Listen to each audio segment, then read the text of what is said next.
जो बनने लगी है, तस्वीर देखिए जरा। एक ये देखिए, ये राइफल ड्रोन राइफल है जो भारत में तैयार की गई है। ये ड्रोन है, इसमें आगे राइफल लगी हुई है और उड़ रही है। देखिए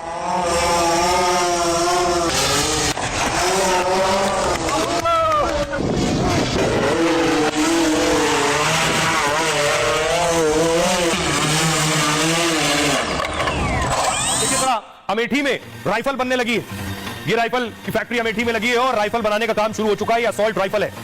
इस राइफल की खासियत आपको बताऊं कि यूपी के अमेठी में ये राइफल कैसे बन रही है। भारत की रक्षा आत्मनिर्भरता की दिशा में लगातार महत्वपूर्ण कदम उठा रहा है और इसी कड़ी में उत्तर प्रदेश के अमेठी जिले में इंडो रशियन राइफल फैक्ट्री की स्थापना की गई, जिसका उद्घाटन साल 2019 में खुद प्रधानमंत्री मोदी ने किया था। दिसंबर 2025 तक यहां AK-203 असॉल्ट राइफल का पूरी तरह से स्वदेशी उत्पादन शुरू हो जाएगा। इस राइफल को भारतीय सेना में शेर के नाम से जाना जाएगा, जो भारत के मेक इन इंडिया अभियान का एक मजबूत प्रतीक बनने जा रहा है। पिछले 1.5 साल में यहां भारतीय सेना के लिए 48,000 AK-203 राइफलें तैयार की गई और जबकि अगले 6 महीने में 70,000 और राइफलें सेना को दी जाएंगी। 2030 तक 6 लाख AK-203 राइफल भारतीय सेना को सौंपने का लक्ष्य रखा गया है। AK-203 assault rifle AK series की सबसे घातक राइफल है। AK-47A और AK-56 की तुलना में AK-203 बेहद आधुनिक है। यह राइफल 1 मिनट में 700 राउंड फायर कर सकती है। इसका वजन 3.8 किलो होता है, जबकि रेंज करीब 800 मीटर होती है। आमने सामने की मुठभेड़ या स्पेशल ऑपरेशन में काफी कारगर है। इसकी मैगजीन में एक बार में 30 कारतूस लगाए जा सकते हैं।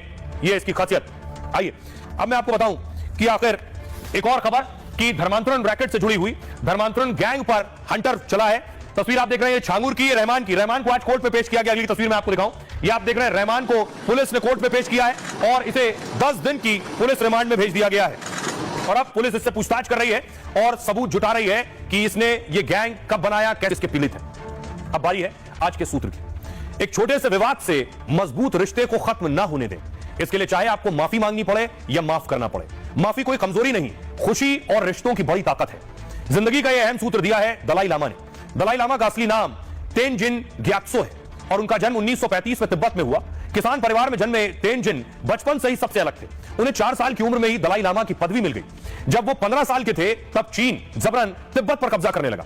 दलाई लामा ने चीन के खिलाफ विद्रोह छेड़ दिया। चीन ने आक्रामक रुख अपनाया, हथियारों का भी इस्तेमाल किया, लेकिन दलाई लामा शांति और अहिंसा से मुकाबला करते रहे। 1959 में चीन ने पूरी तरह तिब्बत पर कब्जा कर लिया और दलाई लामा निर्वासित होकर भारत आ गए। इसके बाद वो कभी तिब्बत या चीनी इलाकों में नहीं गए, लेकिन दुनिया के 67 से ज्यादा देशों की यात्रा की और तिब्बत के अधिकारों और संस्कृति की रक्षा की आवाज उठाई।